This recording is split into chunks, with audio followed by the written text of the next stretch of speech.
हिंदी कहानी गुलाब की सुगंध। कहानी गोनू झा। मिथिला के लोग पाक कला में निपुण होते हैं। तीज त्योहारों पर तो प्रायः हर घर में तरह तरह के पकवान बनते हैं। आम दिनों का भोजन भी सुस्वादु होता है। रंगों से मिथिलांचल के लोगों का खास लगाव है। कला प्रेमी ऐसे कि अपनी चित्रकारी में प्राकृतिक रंगों का ही उपयोग प्राचीन काल से करते आ रहे हैं। सुगंध प्रेमी भी हैं मिथिलावासी। प्रायः हर घर के अहाते में बेला, चमेली, कचनार, जूही, कनक, कटेली, चंपा, रातरानी जैसे पुष्पों के पौधे मिल ही जाएंगे। एक दिन मिथिला नरेश अपनी पुष्पवाटिका में टहल रहे थे। उनके साथ थे उनके मंत्री। किसी कारणवश गोनू झा महाराज से मिलने आए तो महाराज ने उनको भी पुष्पवाटिका में ही बुला लिया। महाराज अपने मंत्री से कुछ बातें करते रहे, कुछ निर्देश देते रहे। गोनू झा उन दोनों के साथ टहलते रहे। मंत्री मन ही मन खुश हो रहा था कि महाराज गोनू झा को महत्व नहीं दे रहे हैं। मंत्री को निर्देश दे चुकने के बाद महाराज अचानक मंत्री से कहने लगे, मंत्री जी, इस पुष्पवाटिका में मैं जब कभी आता हूँ तो मुग्ध हो जाता है। जिस पौधे के पास जाओ, उसी पौधे से एक विशेष सुगंध का एहसास मन में भर जाता है। लेकिन मुझे इन सभी फूलों में गुलाब अधिक पसंद है। देखने में भी सुंदर और सुगंध ऐसी कि मलान मन को भी आनंदित कर दे। क्या ऐसा कोई उपाय है कि मैं जिस पौधे के पास जाऊं, वहां से मुझे गुलाब की सुगंध ही मिले? मंत्री ने जब महाराज की बातें सुनी तो वह अवाक रह गया। उसकी समझ में नहीं आया कि वो महाराज को क्या उत्तर दे। भला कचनार से गुलाब की सुगंध कैसे आ सकती है? कोई भी फूल अपना ही सुवास देगा।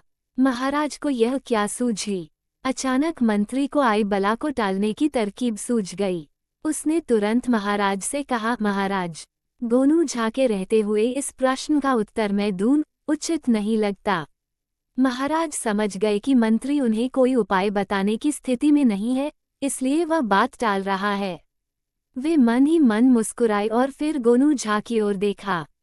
गोनू झा ने एक पल भी गंवाए बिना कहा, महाराज, शाम ढल रही है, आपको ठंड लग सकती है। मैं तुरंत आपका दुशाला लेकर आता हूँ। और महाराज की स्वीकृति के बिना ही मुड़े और महल की ओर चले गए। महाराज मंत्री के साथ पुष्पवाटिका में टहलते रहे, जैसे पहले टहल रहे थे। थोड़ी ही देर में गोनू झा मंद मंद मुस्कुराते हुए वहां आए। महाराज के पास रुके और सम्मानपूर्वक दुशाला उनके कंधों पर फैलाकर डाल दिया। महाराज ने दुशाले के एक छोर को खुद सीने से लपेटते हुए दूसरे छोर को अपने कंधे पर रख लिया। उस समय महाराज गुलाबों के बीच ही थे, गुलाब की सुगंध से सराबोर।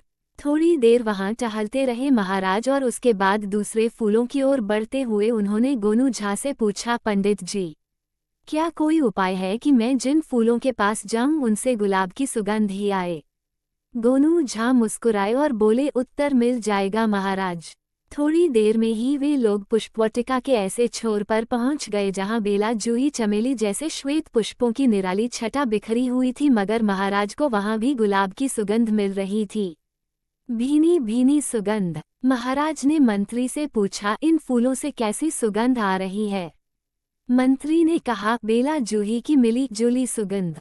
महाराज ने गोनू झा से भी वही सवाल दोहराया। गोनू झा महाराज के पूछने का अर्थ समझ गए। उन्होंने कहा, महाराज, फूलों में तो वही सुगंध है जो नैसर्गिक रूप से उनमें विद्यमान है, लेकिन आप जहाँ कहीं भी जाएंगे वहाँ आपको गुलाब की भीनी सुगंध मिलेगी। आपने आज्ञा दी थी कि मैं कुछ ऐसा उपाय बताऊं कि आप इस पुष्पवाटिका में जहाँ कहीं भी जाएं, आपको गुलाब की सुगंध मिले। मैंने वो उपाय कर दिखाया है। अब तक मंत्री गोनू झा को इसी उपाय के मामले में मुंह लटकाए देखने की उम्मीद कर रहा था, लेकिन गोनू झा की बातें सुनकर उसके चेहरे का रंग उतर गया। महाराज ने पूछा, क्या सच आपने ऐसा कुछ किया है? मैं अब भी गुलाब की सुगंध का अनुभव कर रहा हूँ। गोनू झा ने मुस्कुराते हुए कहा, मैंने कुछ नहीं किया है, बस थोड़ा सा गुलाब का इत्र आपके दुशाले पर लगा